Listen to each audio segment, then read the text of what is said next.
it's okay to be ideological, but it's something else to be stubborn. And I feel that sort of thing has to be parsed out more. Meaning, recently, there's always this. People like to say, um, you know, oh, things are too partisan, things are too one side, left or too right, and then you hear people say, I'm a moderate, I'm in the middle, I like to be, I'm not on right or left, I'm an independent, which is fine, but again, I like to say, ideology is not really the problem, it's more or less being stubborn about it. I mean, let's look back at history. Slavery in America. When Americans were enslaved, there were obviously quote unquote moderates out there who just wanted to end slavery in decades, maybe, have it suddenly, I don't know, ebb away. You know, there were moderates out there who basically said, write the legislation against slavery, and sooner or later, people will just stop. Certain Americans will stop buying other Americans. Now, that sounds really ridiculous because that's not going to happen. The Southern economy depended on slaves, pure and simple. And so the moderates out there were, in fact, kind of being, what's the word? Weren't really taking a stand, to be honest with you. So you had to have people out there who are saying, no, slavery has to end and has to end now. World War II, another example of an egregious, sin against humanity, which is, you had groups of people killing millions of people. Now, if others were out there were saying, oh, well, you know, the Nazi regime will fall when the German people will rise up and so and so. No, people had to take a stand. People had to say, no, we have to fight against the Nazi regime and save the lives of millions of those who've been persecuted. These are ideologies. You can believe in government, you can believe in taking a stand and having an ideology. Again, being stubborn about it is the problem, but at the same time, being too philosophical about something can also be an issue. I hear people say, we can debate, we can agree to disagree. That sort of thinking can actually be very dangerous. Because after all, it shows, first of all, if you're privileged, like I am privileged, and like many of us are privileged, you can obviously take the time to agree to disagree. You know what I mean? Like, you can go into a room with a friend and yell at each other and then happily watch a movie later. Because the conversation doesn't really affect you. You can talk about, say, for example, policies about food stamps. And you can talk about it in terms of being distant from the issue because, my friend and me, we don't have that affecting us. So therefore we can disagree, we can agree to disagree. But really,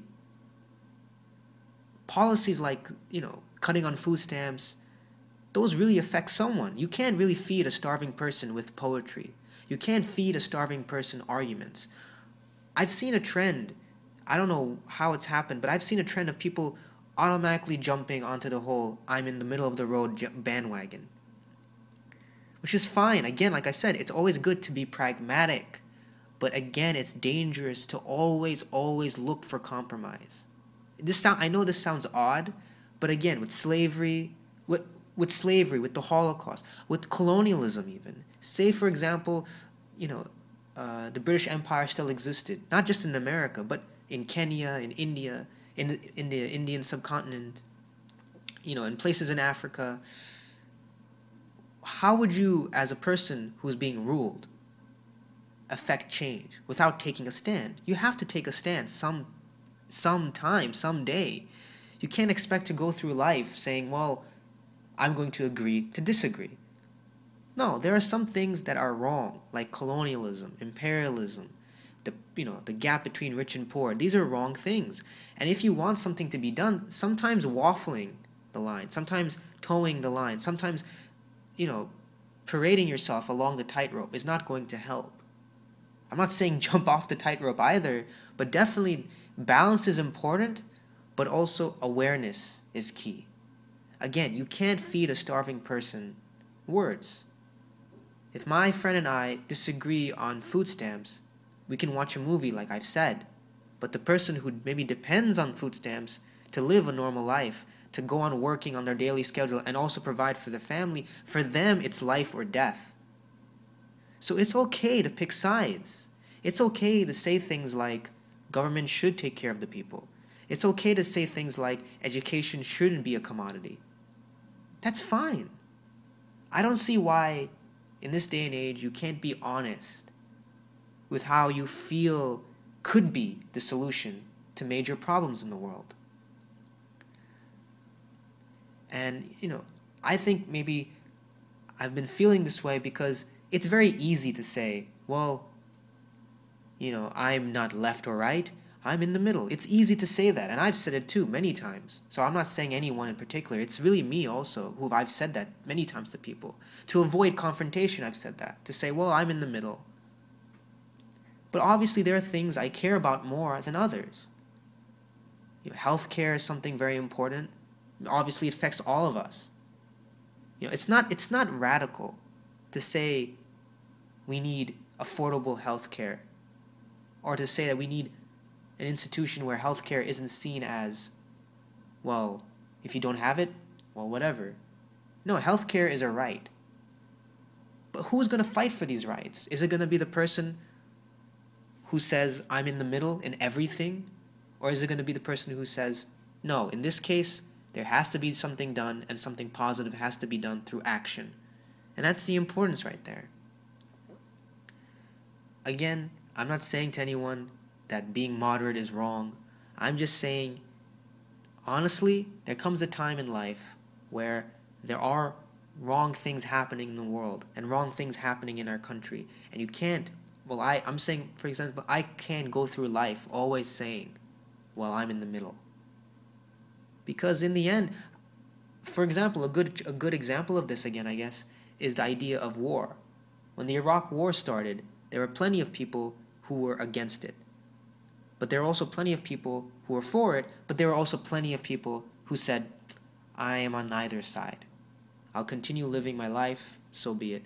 I remember one time when I started protesting against the Iraq War that there were people who would leave class to quote-unquote join the protests, and they would stay with the protests but leave right after because they felt they had no say.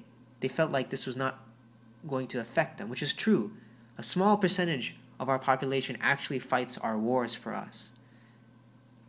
And maybe that's one of the reasons why waging war is going to be moved from the public sector to private sector. Because a lot of the young men and women who've fought and died on the battlefield, and a lot of women and men who've been injured in the battlefield are returning home, and they will carry the scars of war, while the rest of us have gone our own separate ways saying, well, I'm in the middle. And again, I repeat, if you were in the middle, if you said you were neither for or against the war, in some ways you're still a participant, because you're still making a choice. That choice is you are in some ways allowing the war to continue. You may not be for the war, but if you're not being against it, you are allowing the war to continue. So, again, I like to repeat, ideology is one thing, but being stubborn is another. There'll always be a time to be pragmatic, but most of all, there always will be a time to also stand up for something. And it's about time that, maybe people in our generation get together and figure a way to make the country we love a better place.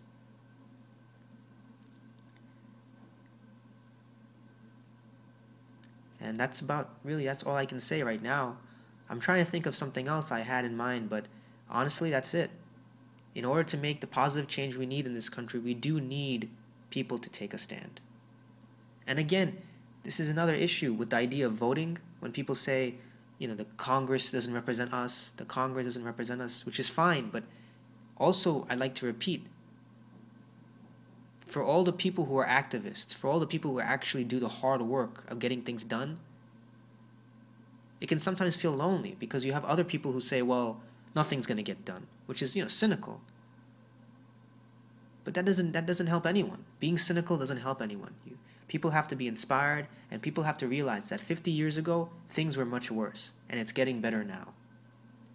And it's only getting better because of people who take stands. People who say, I'm not in the middle. In fact, I am for this, and I'm for this, and I'm for making the lives of others better. Quote unquote, I'm being a participant. Till next time, have a good and happy day.